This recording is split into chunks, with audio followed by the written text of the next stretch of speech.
The coin lady here, saying hello and welcome back to my channel. Looking back, why was Ripple sued? The court case is ended and all the facts are out in the open. Additionally, I believe my viewpoint will differ slightly from the majority of those you are likely to encounter. We will discuss that. I believe that the fact that changes are being made to improve the system will cause Ripple to have greater success with their payment services and increase the usage of XRP. It would appear that, in the end, everything works out the way it should. However, I will provide you my viewpoint. The SEC's motivations for taking this action may differ slightly from what other sources will tell you before we get into it. Tom Lee, this man's market analysis from last year was absolutely correct. It's unusual for someone to be that precise in consecutive years. We will need to observe how this unfolds. But his point is that we've already done most of the selling, so there's not much room for error moving forward. Yes, we do have a problem with the market's seasonality. There isn't much of a disadvantage, but we probably won't storm out of here right away. In essence, he says that the crypto market has probably already hit rock bottom. The world is full of terrifying things, you know. Geopolitical threats are present. I believe you face electoral risks, as do we in the US and perhaps around the world. There are a lot of other things as well. Something terrifying is happening all the time, isn't there? There ought to be a crypto-wide bull run on the horizon, but I believe these prices will be productive from where we are. For a long time now, the fourth quarter of this year has been my target. Nostradamus could move more slowly. It might happen sooner rather than later, but the broader cryptocurrency market will explode at some point, and you will be glad you held on to excellent assets. Because of this, I will keep believing this. Price cuts are even more pronounced in the event that we are defeated. Okay then. I will simply keep purchasing. This isn't a game of perfection, but I don't think we have the time to play games here, as Rob Bart puts it. Identifying the bottom will be challenging for you. So, I'm going to take a somewhat assertive stance here. I had previously mentioned 3 major blockchains that I was interested in purchasing near SUI and FLR. However, after Raoul Pal published a post describing Sway and its potential as an investment similar to Solana, the price of Sway increased significantly, 56% on the 7th day, and someone on X asked me if I was still planning to purchase it after that run. Do you intend to continue funding Sway? At some point, I will. However, for the time being, I will let Sway ride out its meteoric rise relative to its contemporaries while I wait for the market to level out over the next few weeks. I anticipate a price drop in the near future due to the strong correlation between that and what Raoul Pal mentioned. Although it's impossible to say for sure. Just so you are aware. You have no idea whether it will keep going up. If it does, we're set to roll with a healthy dose of silliness, but I'll likely start purchasing again at some point. When I observe sudden, massive price increases linked to powerful influences, it makes me anxious. We will observe how it unfolds. Key, Ripple, XRP, and Ledger information, Chief Technology Officer removes token. The clawback feature is what he's referring to.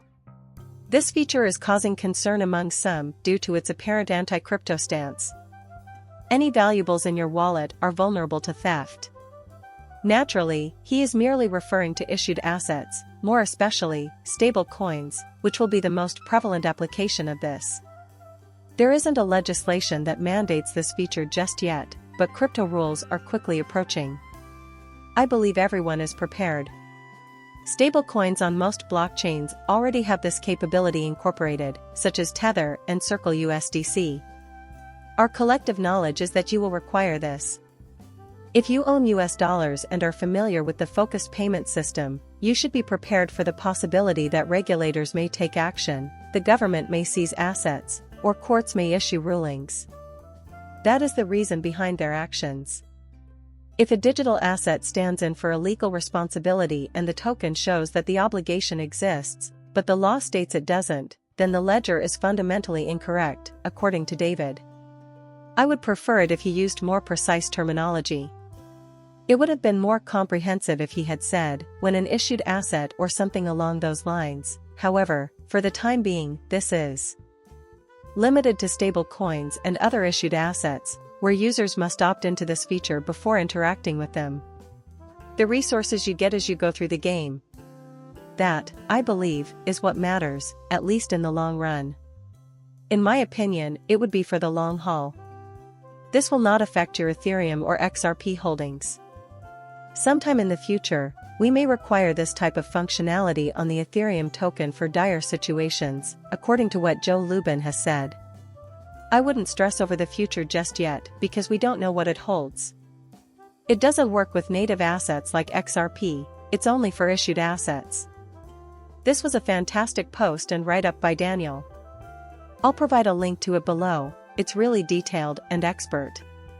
If you want to know what's happening, I recommend reading it. We all wonder why Ripple, so I'll just lay down my thoughts on the matter. As a publicly traded corporation, they are disclosing this information after entering into a collaboration with MoneyGram. Even though SEC wasn't exactly working overtime, they still had to input all of this blockchain data into it. No one is paying attention to what you're doing. They are unconcerned with your actions. Now that this has spread into the public market, you're dealing with a publicly traded company whose quarterly financial statements include these transactions. When the first quarter's results are out, the SEC looks at the MoneyGram's revenue and thinks it's comparable to that of a payment service on demand. We have enough money on hand. Although it has the potential to become a useful payment method in the future, it is not yet suitable for use at this time. The XRP coin and the on-demand liquidity service are only the objects of this promotional effort. Plus, you need to take it out of the income statement. As a counter account, you must place it. Indeed, that is their action. This was a security offering, they determined, and it was an unlawful, unregistered security offering. Voluntarily, he divulged all the details of this deal to them. This is a publicly traded corporation, therefore you have to disclose all the details. After that, we may declare that we don't trust the SEC. This doesn't seem like a security offering at all. What transpired, however, was that Judge Torres, a really fair individual who generally sided with us, reviewed the on-demand liquidity situation and pronounced, you know what? It's a breach of the securities laws. This is similar to how you willingly provided all this information in order to build a partnership with MoneyGram. They required you to reveal all they examined. Oh, we have a serious security breach, it announced. The court found in their favor. Everything they disclosed to the SEC and included in the financial reports that were made public was indicative of a fraudulent securities transaction. In the end, the judge found in favor of the SEC. Did the SEC overextend themselves and pursue unnecessary targets? Indeed, it is their function. Yeah, we get it. My argument is that the SEC wouldn't need to know the ins and outs of your on-demand liquidity operations if you didn't have this MoneyGram alliance. Finally, after 4 years of review, a judge found evidence of an unlawful securities offering and ruled in favor of the plaintiff. Without this road, I doubt we would have continued. Right now. Would Ripple have been aware of that back then? I highly doubt it. To be honest, I don't think the SEC was suing them, I think they were just trying to be pushy. Their goal was to establish XRP Ledger as a frontrunner in the industry, with potential applications in payment processing and other fascinating areas. Just like everyone else, I was really looking forward to this, but now I see that it was essentially handing the SEC a securities offering and an unbiased judge agreeing with their evaluation. Even if we can't always put our faith in the SEC, I have faith in Judge Torres's decision in this case. So, you've got two separate, impartial parties decide that this is a breach of security. That, I believe, is the crux of the matter. Their lawsuit was based on it, in my opinion. We have made adjustments, though. Stablecoins will be used in areas where sending payments is crucial, while XRP will be used in other corridors where digital assets are required. Here we are making the most of the ledger. In the long run, I believe we can construct a superior payment mechanism for Ripple, allowing the company to scale and significantly reduce expenses. This will eliminate the need to pay individuals to utilize on-demand liquidity. Lots of people will be knocking on this door, in my opinion. I have faith in Ripple and XRP's potential for future success, but that's simply my historical perspective. My video's viewers have my gratitude. Show your support by subscribing to my channel. I'll see you later, goodbye.